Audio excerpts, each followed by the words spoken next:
Carmine Galante, alias El Cigarro, fue uno de los líderes más temidos de la familia Bonanno, siendo reconocido por su crueldad y hambre de poder, hasta el punto de que todos los jefes de la mafia accedieron para que fuera dado de baja por su peligrosidad. En este video te cuento toda su historia. Sean todos bienvenidos a Narraciones Criollas.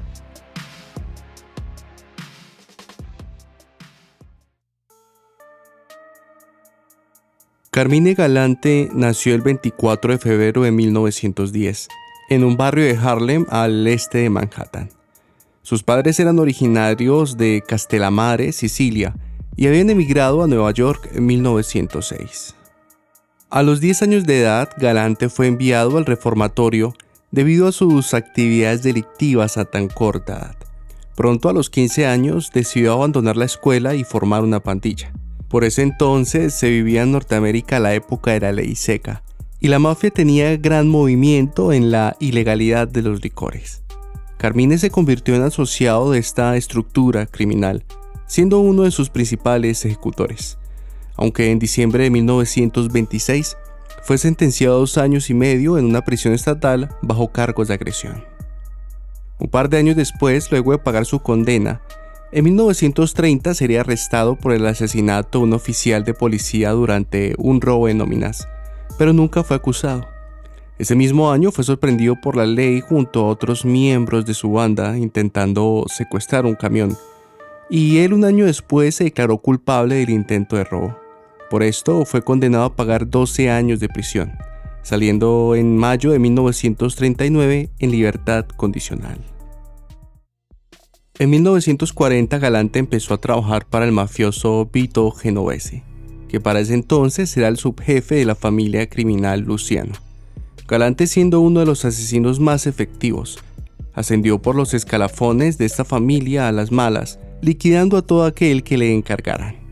La policía neoyorquina llegó a sospechar que él participó en más de 80 asesinatos para esa época.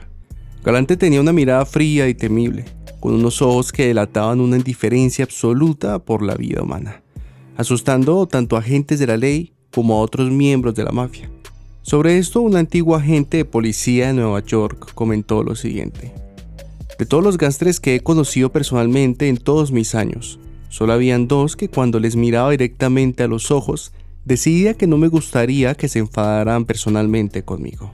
Uno era Aniello de la Croce y el otro Carmine Galante. Ellos tenían la mirada gélida de un asesino.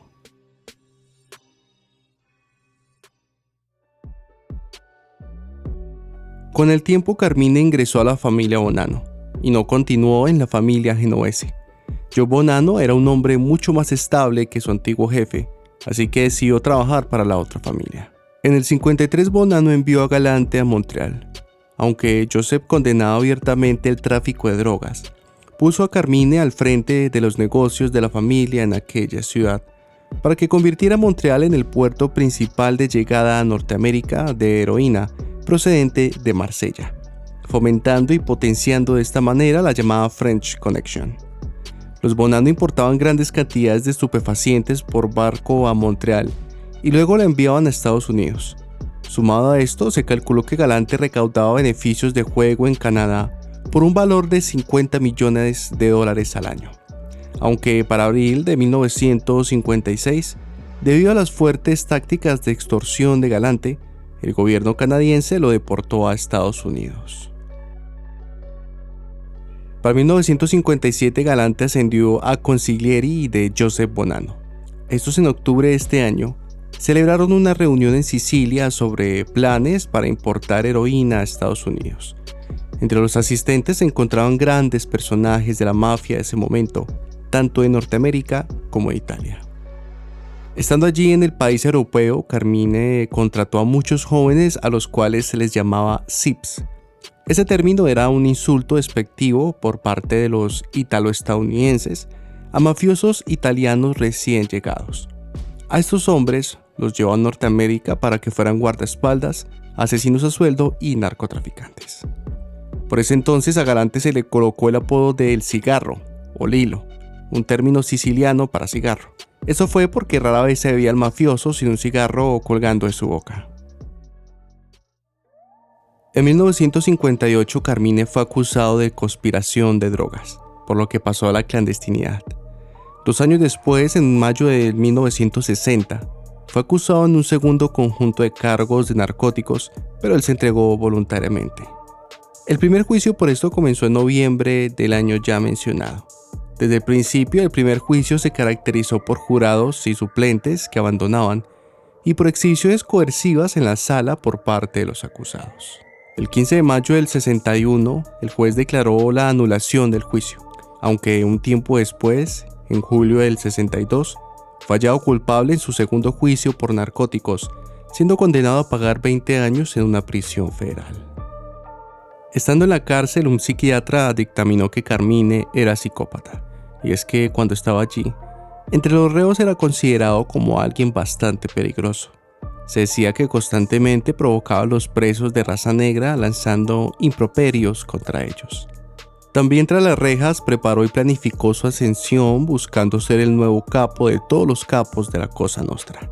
Él solía decirle a todos aquellos que le escuchaban que pensaba quitar de en medio a Carlo Gambino, uno de los máximos jefes de la organización, afirmando que este capo carecía de carácter. Galante finalmente saldría de la cárcel en otoño del 74 tras pagar 12 años de reclusión.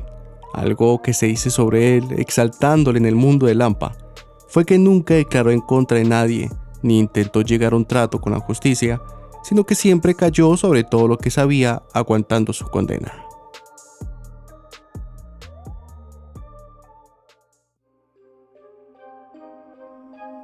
Uno de los peores enemigos que tenía Galante era el mafioso Frank Costello. Era el primero en la lista de Carmine de tipos que tenían que morir antes de él.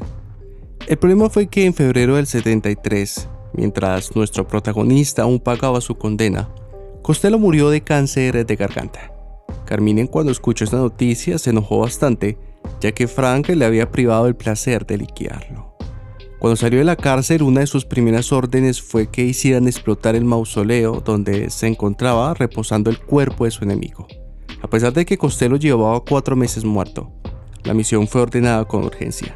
Finalmente así se hizo y el informe policial diría después de que las puertas de la tumba habían sido voladas y que los restos habían sido removidos. En febrero de 1974, en una reunión de la comisión, fue nombrado como jefe de la familia Bonanno Philip Rastelli, pero él no duró mucho tiempo liderando la organización, ya que fue enviado a prisión en 1976. Por esto Galante se hizo con el control de los Bonanno como jefe en funciones no oficial. Carmine puso a trabajar inmediatamente a la familia en la distribución de heroína, ya que era su fuerte. Este creía que era allí donde había más dinero, concentrando los recursos, la energía y la fuerza de la familia. El problema con esto es que aquello fue el principio del fin para los Bonanno, ya que la estaba llevando a la ruina sin darse cuenta. Él también empezó a ordenar los asesinatos de otros miembros de la mafia que, según él, le hacían competencia de sus intereses. En un año, hizo matar 9 miembros de la familia genovese que traficaban con drogas. Carmine quería entrar en un juego de poder con Carlo Gambino, en un intento de convertirse en el único señor del crimen en Nueva York. Pero para esa época la familia Bonanno se encontraba en desorden y con las filas mermadas. Para llenar este vacío, Carmine tomó a los Zips, que trajo de Italia, para que formaran para él la infraestructura para una nueva familia, la familia de Galante. Galante se estaba descontrolando. Se convirtió en alguien muy codicioso y dejaba su marca por sus actos de violencia. Por esto los jefes de las otras 4 familias se reunieron en secreto para llegar a la conclusión de que Carmine tenía que morir o acabaría por destruir él solo toda la Cosa Nostra. Las familias se alarmaron ante el descarado intento de Galante de apoderarse del mercado de narcóticos. Por esto, obteniendo incluso la aprobación del retirado Joseph Bonanno, sumado al impulso del jefe oficial de los Bonanno Philip Rastelli, la comisión terminó por aprobar el contrato sobre Galante. Es de aclarar que esta era una ocasión histórica. Era la primera vez que la comisión de manera unánime ordenaba la muerte del jefe de una familia, así fuera en funciones como lo era Galante.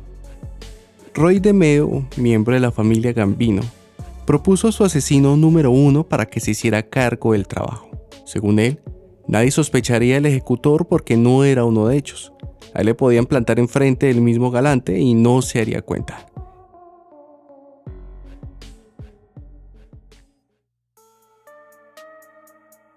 Para finales de 1979, el asesinato de Carmine avanzaba inexorablemente, pero Galante no era un hombre fácil de liquidar. Este era astuto y muy peligroso, conociendo que muchas personas querían su muerte.